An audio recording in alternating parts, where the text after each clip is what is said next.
Mr. Secretary, I wanted to talk to you about the president's personal business interests.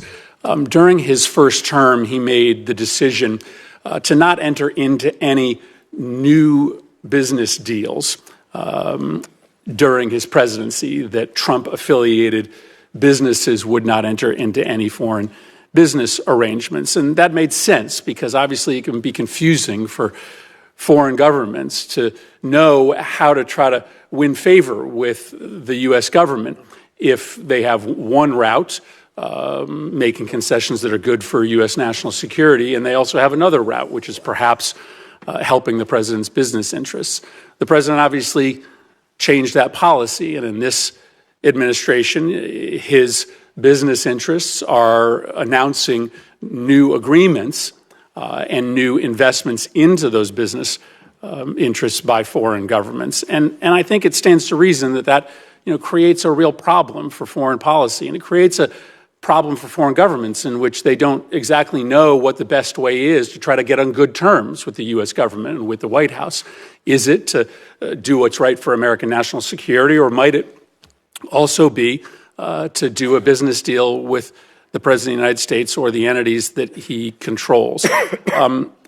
Just to clarify, when the President's businesses are engaged in negotiations, for instance, with the UAE on their stablecoin business, there was this big investment announced recently.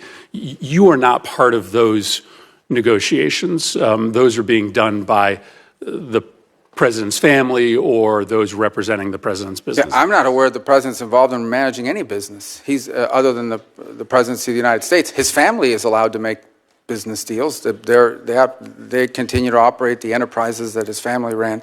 I also don't accept the notion that these deals, that, for example, in Saudi Arabia or the UAE or Qatar, had anything to do with the president. For example, the Qatar bought $200 billion worth of airplanes from Boeing. The president's not as far as I know, not a shareholder, certainly doesn't own Boeing. So the overwhelming, if you look at the deals that were structured, they were involved in investments in the United States. That's the deals he signed, and or investments in, for example, the UAE or Saudi Arabia involving artificial intelligence. UAE did announce a massive investment in World Liberty Financial, and World Liberty Financial is controlled by the president. And the president does actively engage in these businesses. He uses his social media to market the businesses that are being run by his family. I mean, just go on to his social media feed and you will see him marketing his meme coins. So that is the president of the United States. That is not his son's doing. But that, just to be clear, that was not part of this. That was not an announcement as part of this trade visit that was conducted into the Middle East. Well, whether or not it was made during the time the president was there are obviously business deals being done between Trump entities and these countries. Let me ask you about the one that is probably most confusing to this committee, which is the planned gift of a plane to either the United States government or the president.